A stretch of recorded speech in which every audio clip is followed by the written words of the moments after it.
Thank you. Just a couple of questions. In the work that you have looked into on the subject matter, are you aware of any of our neighboring states having a similar program? Not that I know of. Sorry. Not that you know of, in as much as you have looked into it and not found any, or you have not had an opportunity to look into the neighboring states? I have not had the opportunity, no. My research was solely focused on Connecticut, yes. Thank you.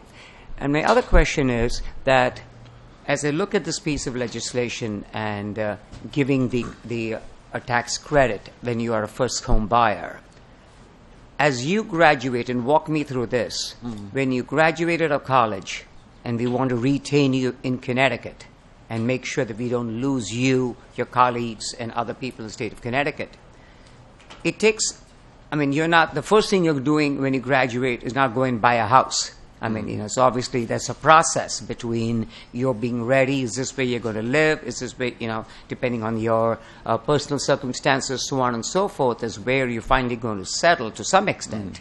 And then comes the decision making about buying a house, after you've decided that you've lived here. So continuing in the vein of thought that was raised by Representative Davis, as I understand this, we have a maximum amount which is tax deductible per individual, per child. No, per family for contributions into the account. Now, let me just one step back. Okay. The per individual, as I understand that, is a $14,000 maximum that one is allowed to contribute, whether you call it gift or whatever you can call whatever that is. But when X amount of that 14,000 is contributed to a CHET program, obviously then you have the tax advantages from the state point of view. So you were saying that in this account, if this account were to be established, people could contribute to that account as well, as long as they stay within the 14,000, and they would have the benefit that that component also would be tax deductible as far as the state tax is concerned. The ABLE account is primarily a means of systematic savings for families with disabled people. The state encourages savings for college tuition by granting them a up to $10,000 deduction for tuition. I'm suggesting that, well, I'm pleased to see that this bill equalizes the tax treatment between CHET tuition savings accounts and the ABLE account to give the tax deductibility from state income tax for contributions to the ABLE account. So I think it's very important that this ABLE account happen.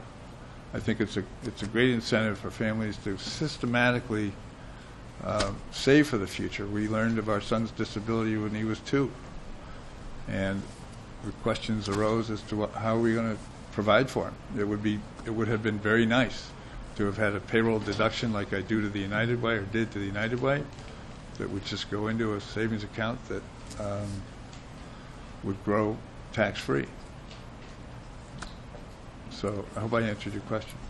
So as a total contribution that a family could make between the CHET account and the ABLE account, if they were to contribute to both, A for the education and B for the disability part of that, the total would still have to be the maximum amount that would be allowed. That wouldn't change. It would have to be still within the 14,000 or whatever the current rate is.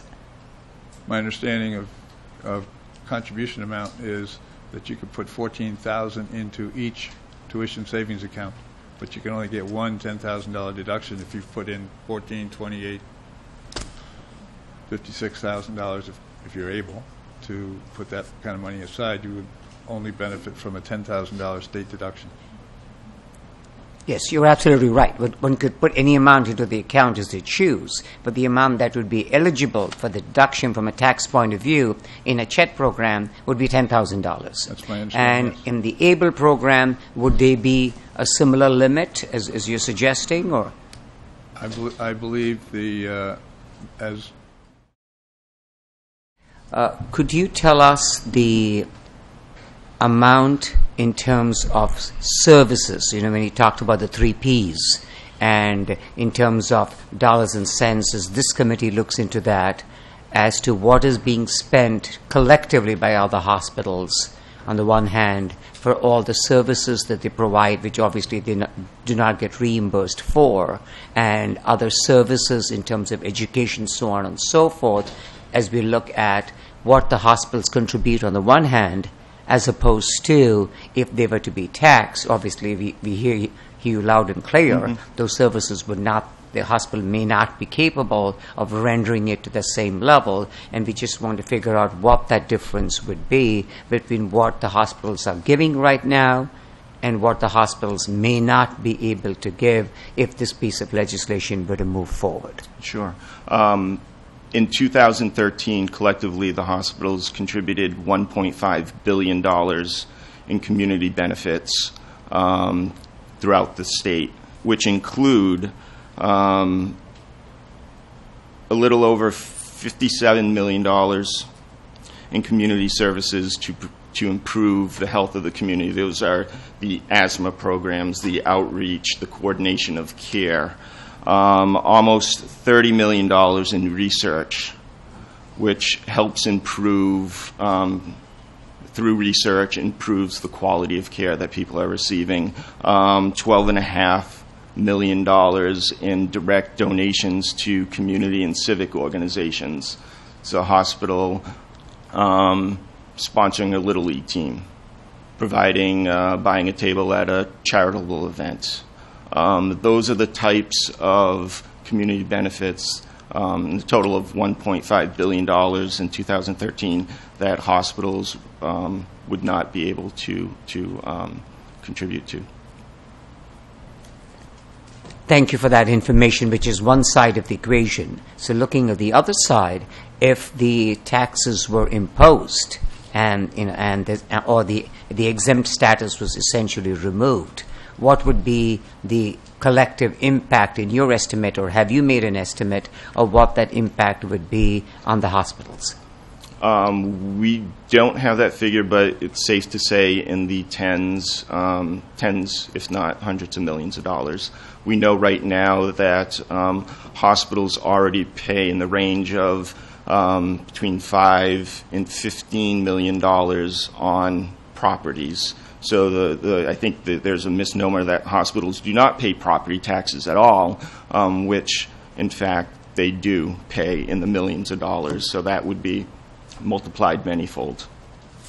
Thank you. And my final question is, continuing the train of thought that was discussed just previously by my colleague. So as hospitals are acquiring practices, and that obviously is what we are seeing in our state, they're acquiring practices in terms of the practice per se, and then the brick and mortar as well. So when the brick and mortar portion comes in, and along with all the other equipment on which somebody like, say, a practice like mine, which we obviously pay property taxes on. So am I to understand from you that hospitals would continue, even though they acquire this practice, acquire the property, acquire all the equipment that is in their practice, a practice that was paying taxes to that municipality, now will continue to pay those taxes moving forward, even though the ownership has changed? In some cases, that is, in fact, true. Yes. And could you elaborate the difference between in some cases and in some cases that it doesn't? I would not have, and I could find instances and provide that to you and to the members of the committee, but I can't pinpoint an instance to say Hospital X acquired a practice and that practice is still on the rolls, on the tax rolls. I don't have that information, but I can try to find out and try to put together what collectively that is. Thank you, Brian. That would be very informative for all of us in our committee, and I appreciate that. Thank you, Mr. Chair.